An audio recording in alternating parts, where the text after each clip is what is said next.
안녕하세요. 사업이 잘 되시는 사장님들, 요즘 이런 고민 한 번쯤 해보셨을 거예요. 바로 법인 전환이죠. 오늘 이 복잡하고 어려운 문제를 제가 한번 시원하게 풀어드리겠습니다. 혹시 매출은 쑥쑥 오르는데 종합소득세 고지서 받을 때마다 심장이 쿵 하고 내려앉으시나요? 네, 바로 그런 분들을 위해서 오늘 내용을 준비했습니다. 핵심만 딱딱 짚어드릴게요. 자, 그럼 이제 본론으로 들어가 볼까요? 가장 궁금해하시는 거, 첫 번째 질문이죠. 개인 사업자에서 법인으로 대체 언제 바꾸는 게 제일 좋을까요? 그 황금 타이밍, 지금부터 같이 찾아보겠습니다. 여러 가지 신호가 있겠지만요. 세금만 놓고 봤을 때 가장 확실한 기준점이 하나 있습니다. 바로 사장님의 연간 과세 표준이에요.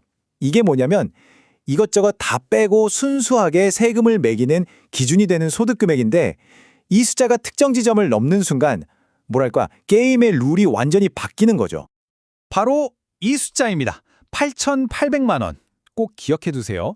사장님의 연간 과세 표준이 이 8,800만 원을 넘어가기 시작하면요. 개인으로 내는 종합소득세율이 법인세율보다 확 높아지는 구간으로 들어서는 거예요. 이제 슬슬 계산기를 두드려봐야 한다는 아주 중요한 신호입니다. 이 표를 보시면 차이가 확 느껴지실 거예요. 과세 표준 8,800만 원을 넘으면 개인은 세율이 최소 35%에서 시작하는데 법인은요? 고작 9%부터 시작합니다. 와, 엄청나죠? 근데 이게 다가 아니에요. 진짜 결정적인 건 법인에서는 사장님 월급을 회사 비용으로 처리할 수 있다는 겁니다. 이게 정말 절세 효과가 어마어마하거든요. 물론 세금만이 전부는 아니죠. 예를 들어서 외부에서 투자를 받아야 한다거나 아니면 은행에서 큰 돈을 빌려야 할 때, 또 나중에 자녀에게 사업을 물려줄 장기적인 계획이 있으시다면 법인 구조가 훨씬 유리합니다. 이런 전략적인 그림을 그리고 계신다면 그때가 바로 또 다른 전환 타이밍이 될 수 있는 겁니다. 좋았습니다. 그럼 이제 법인으로 전환했다고 한번 상상해 볼까요? 지금부터는요, 사업 운영 방식, 특히 돈을 바라보는 관점을 180도 바꾸셔야 합니다. 새로운 규칙들을 한번 살펴보시죠. 이 말을 꼭 기억하셔야 해요. 법인은 나와는 다른 별개의 인격체다. 그리고 나는 그 회사의 직원이다. 이게 무슨 말이냐면 이제 회사 통장에 있는 돈은 더 이상 사장님 개인 돈이 아니라는 뜻입니다. 법적으로 완전히 독립된 다른 사람이고 사장님은 그 회사에 고용된 CEO, 즉 월급쟁이가 되는 거예요.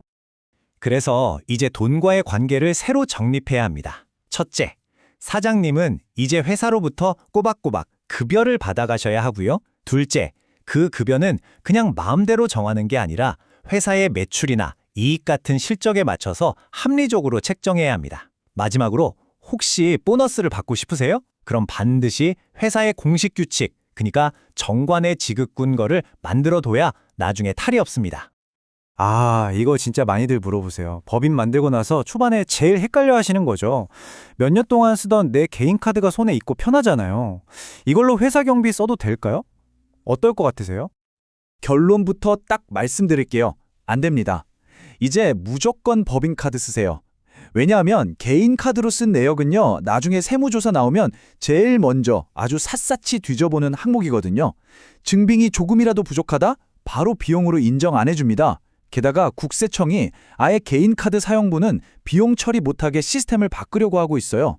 더 이상 고민할 필요가 없겠죠? 물론 이런 혜택만 있는 건 아니에요. 책임도 따르죠. 등기부등본도 바꿔야 하고 부가세 신고도 분기별로 해야 하고 개인 사업자일 때보다는 행정 절차가 좀 복잡해지는 건 사실입니다. 하지만 이건 회사를 더 체계적으로 관리하기 위한 과정이라고 긍정적으로 생각하시는 게 좋습니다. 자, 이제 세 번째 섹션입니다. 많은 사장님들이 법인 전환 해야 되나? 하면서도 망설이게 만드는 그 흔한 걱정거리들, 그 오해들을 한번 제대로 파헤쳐 보겠습니다.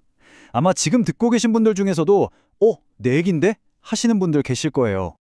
바로 이거죠. 법인으로 바꾸면 세무조사 나온다더라. 이 얘기 진짜 많이 들어보셨죠? 주변에서 꼭 한두 명씩은 괜히 법인 만들었다가 세무조사만 빡세게 받는다. 이런 얘기 하잖아요. 과연 이게 사실일까요? 제가 아주 명확하게 말씀드릴게요. 그거 사실 아닙니다. 낭설이에요. 국세청에서도 공식적으로 밝혔습니다.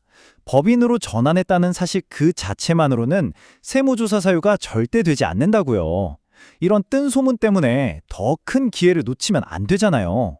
세무당국이 진짜로 눈여겨보는 건 따로 있습니다. 바로 이런 것들이에요. 예를 들어서 임원 월급을 말도 안 되게 높게 책정한다거나 아무 근거도 없이 보너스를 막 준다거나 이런 비정상적인 자금 흐름이 진짜 위험 신호라는 거죠.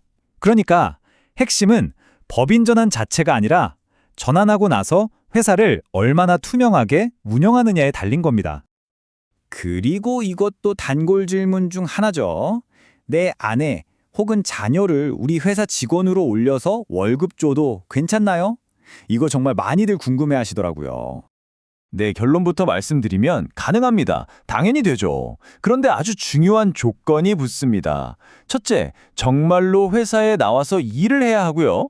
둘째, 그 역할에 맞는 상식적인 수준의 급여를 줘야 합니다.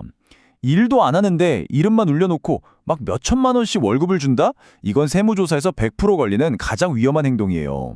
정당하게 일하고 정당하게 대가를 받는다면 전혀 문제될 게 없습니다. 자, 어느덧 마지막 섹션입니다. 여기가 어떻게 보면 가장 중요해요. 단순히 세금 몇 푼 아끼는 차원을 넘어서 법인이라는 시스템이 가져다주는 장기적인 성공의 열쇠는 과연 무엇일까요? 결국 우리는 이 질문으로 다시 돌아오게 됩니다. 그래서 진짜로 세금을 아끼는 게 맞는 건가? 이 모든 복잡한 과정을 다 거치고 나면 최종적으로 내 주머니에 들어오는 돈이 더 많아지는 게 확실하냐는 거죠. 근데 대답은 네 아니면 아니오로 간단하게 나오지가 않습니다. 정답은 세모에 가깝습니다. 왜냐고요? 당장 내는 세금만 보면 법인이 유리한 게 맞아요.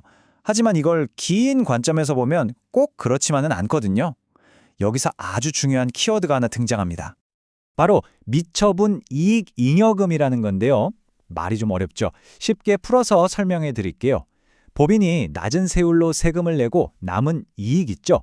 그 돈을 대표님 개인 주머니로 가져가지 않고 회사 안에 차곡차곡 쌓아둔 돈.